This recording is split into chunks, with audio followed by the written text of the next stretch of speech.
صباح الخير.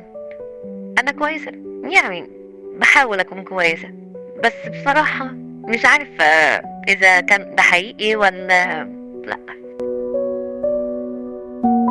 بصراحة مشاعري ملخبطة جدًا، عندي إحساس دايمًا بالحزن اللي ما بيروحش، يعني ممكن أبقى قاعدة مع الناس أو حتى مشغولة بحاجة وفجأة ألاقي إحساس بالحزن كده من غير سبب واضح، يعني كأن في لينة سودا محوطاني مش قادرة أتخلص منها.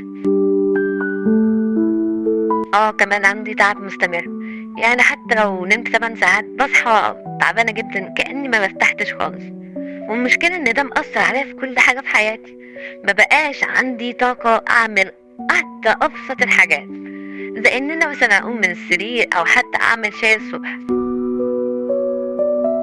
جدًا، أنا كنت دايمًا باحب الشغل، يعني كان مصدر بالنسبة لي متعة ورضا بالنسبة لي، لكن دلوقتي بقى عبء كبير جدًا، بافقد التركيز بسرعة، وكل أمّا أبدأ أعمل حاجة باحس إن أنا عايزة أسيبها أو مش قادرة أكمّل فيها.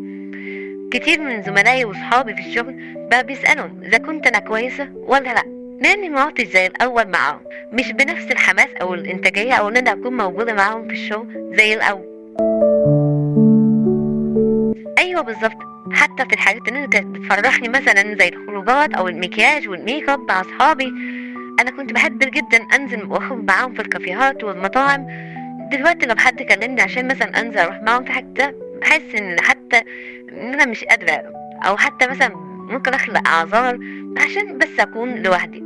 حتى الخروجات اللي أنا باحبها ما بالنسبة لي الموضوع بقى متعبني جدًا، وباحس إن أنا مُجبر إن أنا أروح عشان مثلًا عشان ما حدش يزعل مني.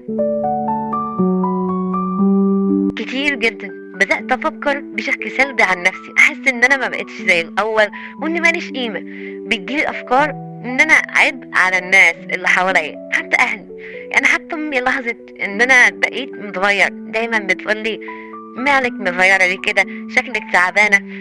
وده بيزود عليَّ الإحساس إني مش كويسة. أيوه، أوقات كتير كنت باقعد أعيط من غير سبب، يعني ممكن أكون قاعدة لوحدي وفجأة ألاقي نفسي باعيط من غير سبب، حتى على الحاجات البسيطة زي مشهد في فيلم أو حد بيحكي حاجة حزينة، بقت تخلّيني أبكي بشكل مبالغ فيه، حتى مش زي الطبيعي حتى يعني. كمان عندي ألم في جسمي خصوصًا في ضهري وراسي وأماكن متفرقة في جسمي، يمكن ده سببه يعني التوتر اللي أنا حاسس بيه، وهو بقى جزء من يومي. العلاقات، بقيت باحاول أبعد عن الناس وخصوصًا عن صحابي، مش عايزة أكون حد تقيل عليهم يعني أو يشاركهم مشاعرهم السلبية.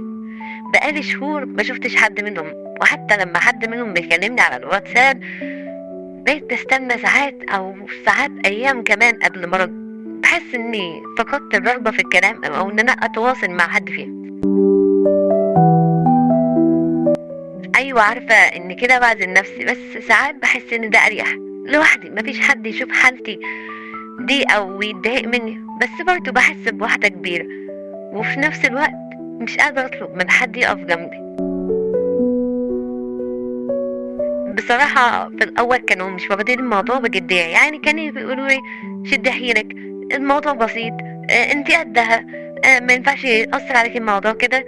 لكن بعد ما لقوني مش باتغير بدأوا ياخدوا الموضوع بجدية شوية، خصوصًا أمي اللي كانت دايمًا بتسألني إذا كنت محتاجة أروح مثلًا لدكتور أو في حاجة ممكن يعملوها عشان يساعدوني.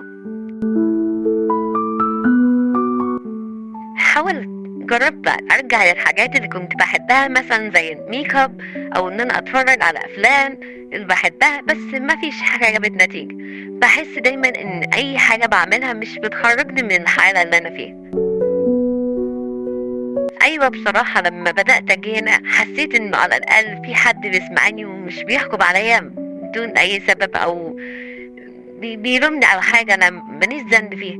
بدأت أحس إن في أمل إني أخرج من اللي أنا فيه حتى لو خطوة صغيرة في المَرّة.